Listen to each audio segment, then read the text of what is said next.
Wow. Okay, we'll talk about that later, but now this. Remembering our fallen heroes, 20-year-old Marine Corps Lance Corporal Riley McCollum was on his first deployment when he was killed in Kabul last week. Riley knew he wanted to be a Marine since he could walk, carrying around his rifle in his diapers.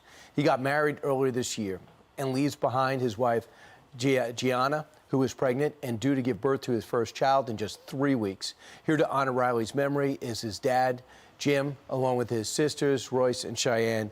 Guys, so sorry for what has happened. Appreciate you talking. American people care so much, especially about those who serve. And I want to talk first about Riley. What was he like, Royce? Start if you would, and then Cheyenne and Jim. Riley was the funniest kid you ever met. He just had such a great sense of humor and was always cracking jokes and making everyone around him laugh. And he was just loved so much and made everyone else just love.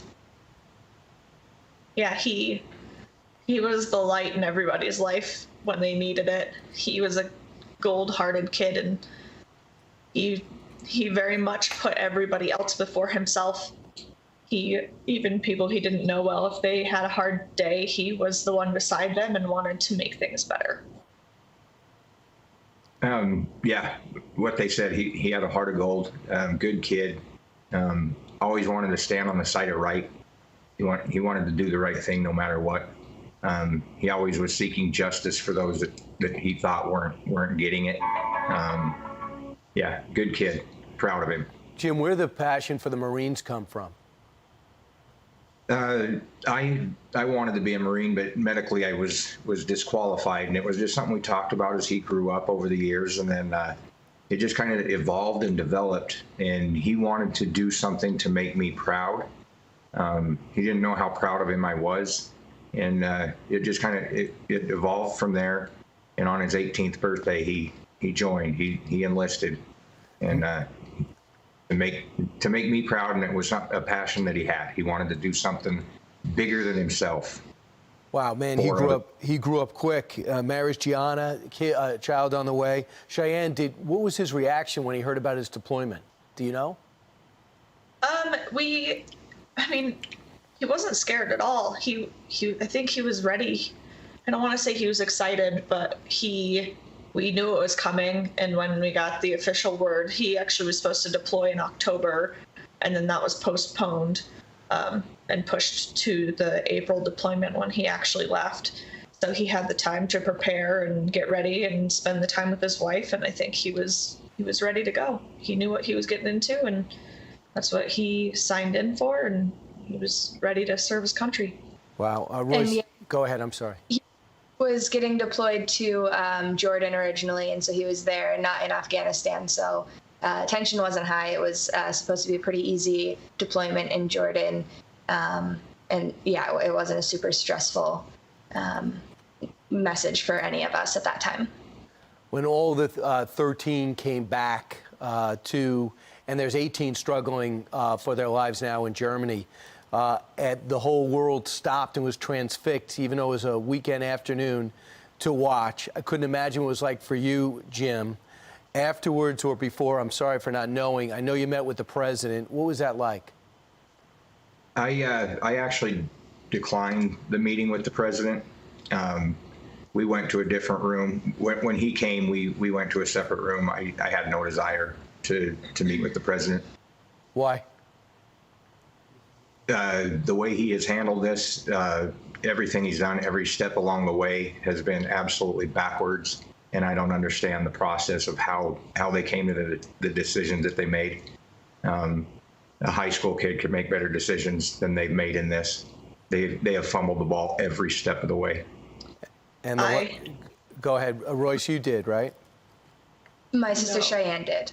Royce and my dad chose to leave the room. I chose to stay with my brother's wife. She wanted the chance to look him in the eye and see if it was going to be a sincere conversation or apology.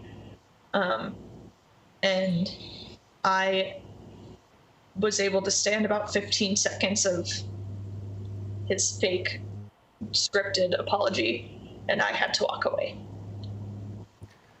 I heard he talked about his son, and he talked about the service.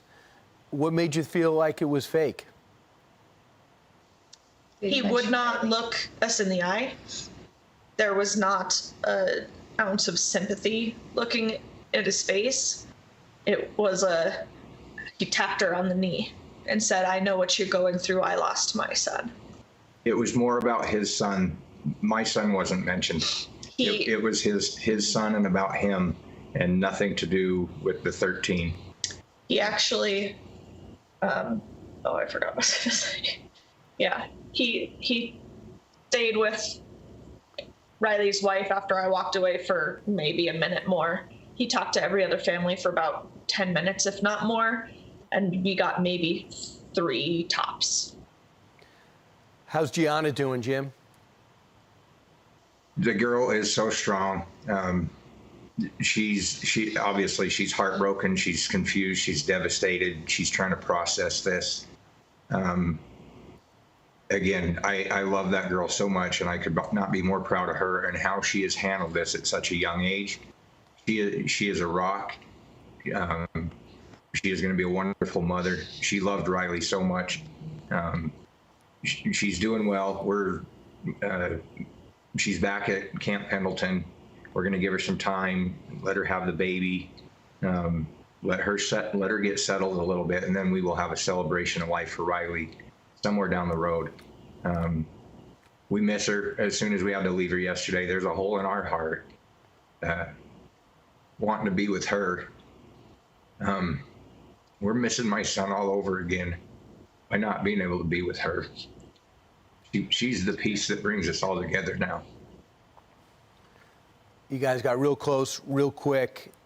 Is there anything any of you need? Cheyenne, is there anything people watching right now? You got millions of people watching. The minute this happened, we don't think about numbers. We don't think about uniforms. We think about people and families. Anything, Royce, do you guys need that people at home could help you with?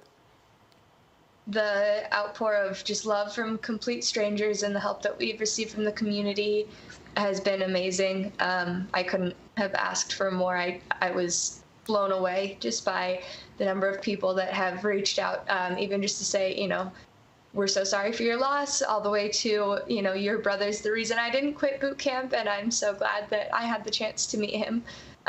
So yeah, it's been amazing. The stories that we get from people that knew him, pictures and videos, that's just kind of keeping him alive and showing us parts of him that we hadn't seen before, and we love it. Yeah, and Cheyenne, 122,000 people did get out. That has a lot to do with your brother. There's a GoFundMe page to support the education upbringing of Riley's future child.